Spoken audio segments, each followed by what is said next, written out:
What's up, everyone? It's your boy Scott. Welcome to the Scott Reporters. We're back to talk about Kokkoku. Kokkoku episode 10 to be exact, as I want to take some time to talk about Sagawa as a villain. You know, I didn't expect him to be as enlightened as a villain as he's turned out to be in this last stretch of episodes. I mean, once we found out what he wanted to do and his intentions, it kind of makes you step back and look at it a little bit, because yeah, he is doing his best Toguro 100% impersonation, and with him running rampant with the powers of the Spectre, he is very dangerous and he's running wild indeed.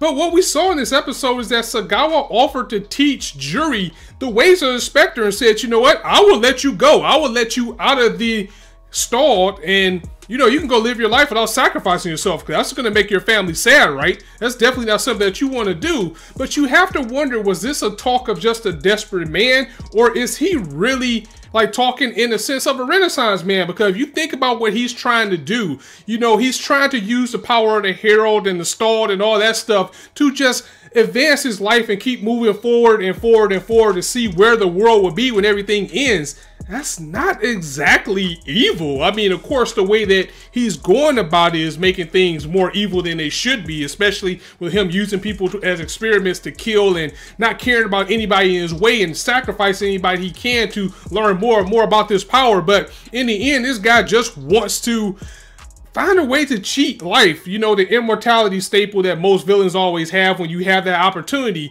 But he just wants to see where the world's going to be in the future, and this is a lot better than him doing cryo sleep, so it's not really that evil of an intention, and it's kind of making me see him a little bit differently. It was an unexpected twist that I thought he was just going to be just straight up evil with the way they were making it, but I didn't expect to actually possibly even see reason with Sagawa as well. As he explained, you know, that religious stuff, that went out the window with me a long time ago, because as he was brought up in a religious family, a very religious family per se, with this grace, love, and everything that they're doing. And he saw his parents getting down one day, and he saw something really scary besides them, you know, doing the do. He saw something that scared the crap out of him and changed how he's seen life and how he's seen the religion that he practices even more now. So I like the symbolism that they had with that as well. Like when he said, you know, that night I saw my parents doing something and it changed everything, and then they showed the birds flying away and they took a crap on the symbol that he believed in or grew up to believe in all his life, and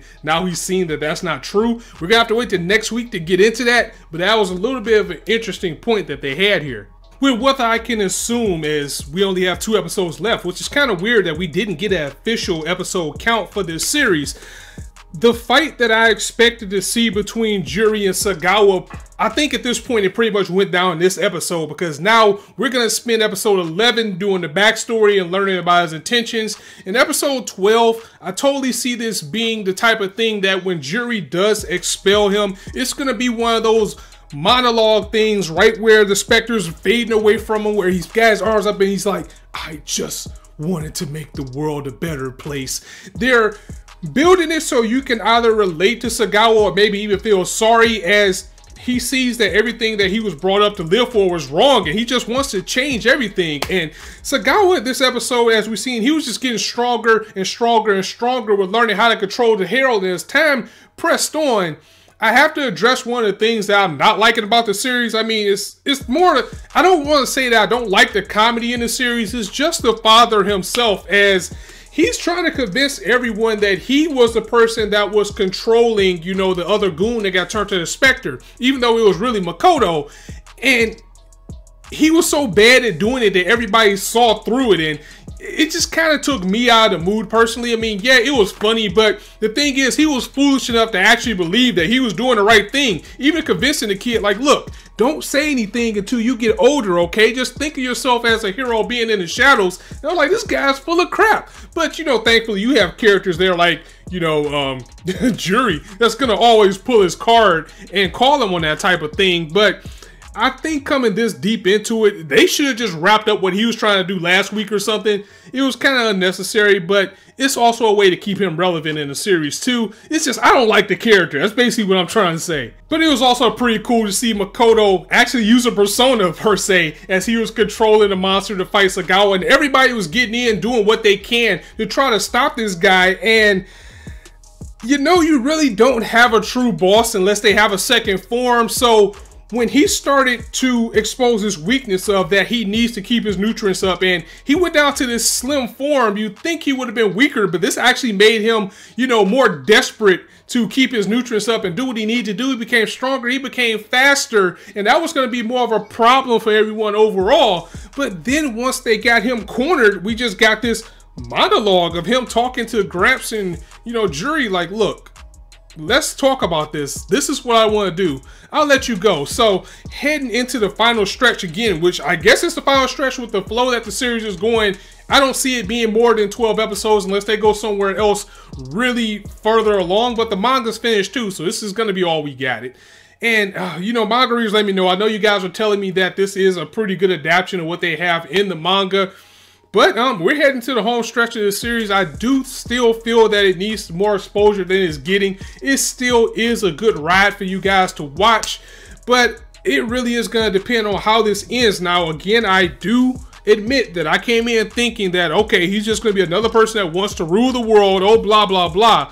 But I do like how they added a little bit of flavor to Sagawa and what he's doing by making him the sympathetic villain, because they always get me. The people that you can actually relate to when they're the bad guys, they just go down the wrong path of what they want to do. Those always make the best villains. So again, we're going to get the backstory next week, and then we're going to have a finale. So it'll be interesting to see how this goes out. And if you look at the previews, it looked like they might actually come to a conclusion next week as well. So let's see how that's going, and maybe the last episode will be an epilogue. But guys, let me know what you thought of this episode in the comments below, and let me know what you think about Sagawa overall. Like, did he etch himself as a good villain to you in this? Because again, he did seem kind of cardboard. He just did seem like somebody that was just gonna be out to destroy, but he ended up being much better than that personally by the end of this, especially in this episode. So I feel a little bit differently about him now, but let me know how you feel about him as well. If you liked the video, go ahead and drop it a like, and if you want to hear more, go ahead and hit that subscribe button. There's not a shortage of content you indulge on this channel. As I always say,